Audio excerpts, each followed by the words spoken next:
തയ്യൽ മെഷീൻ നല്ല സ്മൂത്തായിട്ട് ഇരിക്കണം എന്നുണ്ടെങ്കിൽ നല്ല കറക്റ്റായിട്ട് ഓയിൽ കൊടുക്കണം നമ്മളെ മെഷീൻ കേട്ടോ. ചില ആളുകൾക്കൊന്നും കറക്റ്റായിട്ട് ഓയിൽ കൊടുക്കാൻ അറിയില്ലാത്തവർക്കാണ് ഞാൻ ഈ വീഡിയോ കാണിക്കുന്നത് കേട്ടോ.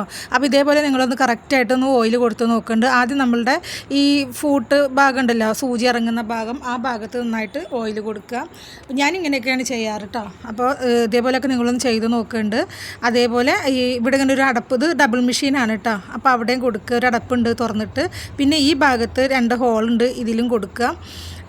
പിന്നെ നമുക്ക് മെഷീനൊന്ന് മറിച്ച് കൊടുക്കുക കേട്ടോ. മെഷീനൊന്ന് മറിച്ച് വെച്ചതിന് ശേഷം നമ്മുടെ മെഷീൻ്റെ വീലൊന്ന് കറക്കി നോക്കുക. അപ്പോൾ ഈ വീല് കറക്കുമ്പോൾ ഇതിൻ്റെ ഉള്ളിൽ ഒരുപാട് ഭാഗങ്ങൾ ഇങ്ങനെ കറങ്ങുന്നത് കാണാം കേട്ടോ. അപ്പോൾ ഞാൻ ഈ തൊട്ട് കാണിക്കുന്ന ഭാഗങ്ങളൊക്കെ കറങ്ങുന്ന ഭാഗങ്ങളാണ്.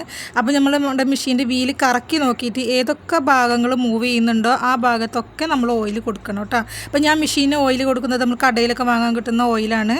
അപ്പോൾ ഇതേപോലെ ഒരു കുപ്പി അധികം റേറ്റ് ഒന്നും ഇല്ല കേട്ടോ അങ്ങനെ വാങ്ങുമ്പോൾ. അപ്പം ഞാൻ ഈ തൊട്ട് കാണിക്കുന്ന ഭാഗത്തൊക്കെ നമ്മൾ ഓയിൽ കൊടുക്കണം കേട്ടോ. അതായത് നമ്മുടെ മെഷീൻ്റെ വീലിങ്ങനെ കറക്കി നോക്കുമ്പോൾ ഒരുപാട് ഭാഗങ്ങളിൽ ഇങ്ങനെ മൂവ് ചെയ്യുന്നത് കാണാം. ആ ഭാഗത്തൊക്കെ നമ്മൾ ഓയിൽ കൊടുക്കണം കേട്ടോ. എന്നെങ്കിലേ നമ്മളെ മെഷീൻ നല്ല സ്മൂത്തായിട്ട് ഇരിക്കുള്ളൂ.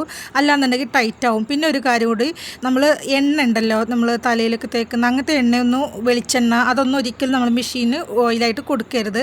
അതൊക്കെ ഇങ്ങനെ കട്ടി പിടിച്ച് നമ്മളെ മെഷീന് ടൈറ്റ് ആവേ ഉള്ളൂ കേട്ടോ. പിന്നെ കേട് വന്ന് പോവുകയും ചെയ്യും. ഇപ്പോൾ ഇതേപോലെ കറക്കി നോക്കിയിട്ട് കറങ്ങുന്ന എല്ലാ ഭാഗത്തും നമ്മൾ ഓയിൽ കൊടുക്കുക കേട്ടോ. അപ്പോൾ അത് വളരെ ശ്രദ്ധിക്കുക. എന്നതിന് ശേഷം ഇനി അധികം ആരും കൊടുക്കാത്ത ഒരു ഭാഗമാണ് നമ്മളുടെ മെഷീൻ്റെ ബാക്ക് സൈഡിൽ ഒരു ഭാഗം ഉണ്ട് കേട്ടോ. അപ്പോൾ ഇവിടെ ഒന്നും ചിലപ്പോൾ കൊടുക്കാൻ അറിയാത്ത ആളുകൾ ഉണ്ടാവും, അവർക്ക് വേണ്ടിയിട്ടാണ് കേട്ടോ. ഇനി ആരും എന്നെ കമൻറ്റ് ചെയ്തിട്ട് ഒന്നും പറയരുത്, ഇത് അറിയാത്തവർക്ക് വേണ്ടിയിട്ടാണ് ഞാൻ പറയുന്നത്. ഇവിടെ ഇങ്ങനെ ഒരു സ്ക്രൂ പോലെ ഉണ്ട്, അതൊന്ന് തിരിച്ചു കഴിഞ്ഞാൽ ഈ ഒരു അടപ്പാണ്. ആ അടപ്പ് അങ്ങോട്ട് തുറന്ന് നമ്മൾ മുകളിലേക്ക് പിടിക്കുക കേട്ടോ. എന്നിട്ട് അതിൻ്റെ ഉള്ളിൽ ഒരുപാട് ഭാഗങ്ങളുണ്ട്, അതിലൊക്കെ നമുക്കൊന്ന് ഓയിൽ കൊടുക്കണം. ഇനി അവിടെ നമുക്ക് മനസ്സിലാവാത്ത ഭാഗം എന്നുണ്ടെങ്കിൽ അവിടെ വീലൊന്ന് കറക്കി നോക്കിയാൽ നമുക്കറിയാം. ഈ അടപ്പ് നമുക്ക് മുകളിലേക്കൊന്ന് പൊക്കി പിടിച്ചിട്ട് ആ സ്ക്രൂ ഒന്ന് ടൈറ്റ് ചെയ്താൽ അവിടെ മുകളിൽ നിന്നോളൂ കേട്ടോ. എന്നിട്ട് നമ്മൾ ഈ വീലൊന്ന് കറക്കി നോക്കുക കേട്ടോ. അപ്പോൾ അതിൻ്റെ ഉള്ളിൽ ഒരുപാട് ഭാഗങ്ങൾ ഇങ്ങനെ മൂവ് ചെയ്യുന്നത് കാണാം. ആ ഭാഗത്തൊക്കെ ഓയിൽ കൊടുക്കുക കേട്ടോ.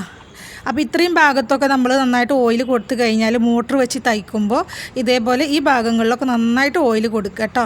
അപ്പോൾ നല്ല സ്മൂത്തായിട്ടിരിക്കും നമ്മുടെ മെഷീന്. അപ്പോൾ ആഴ്ചയിൽ ഒരിക്കലെങ്കിലും ഈ ഭാഗങ്ങളിലൊക്കെ ഒന്ന് ഓയിൽ കൊടുക്കാനായിട്ട് ശ്രദ്ധിക്കുക. അപ്പോൾ ഈ ഭാഗത്ത് ഓയിൽ കൊടുക്കാത്തവരുണ്ടെങ്കിൽ എല്ലാവരും ഒന്ന് കൊടുത്തു നോക്കുന്നുണ്ട് കേട്ടോ. അപ്പോൾ നല്ല സ്മൂത്തായിരിക്കും നമ്മുടെ മെഷീന്.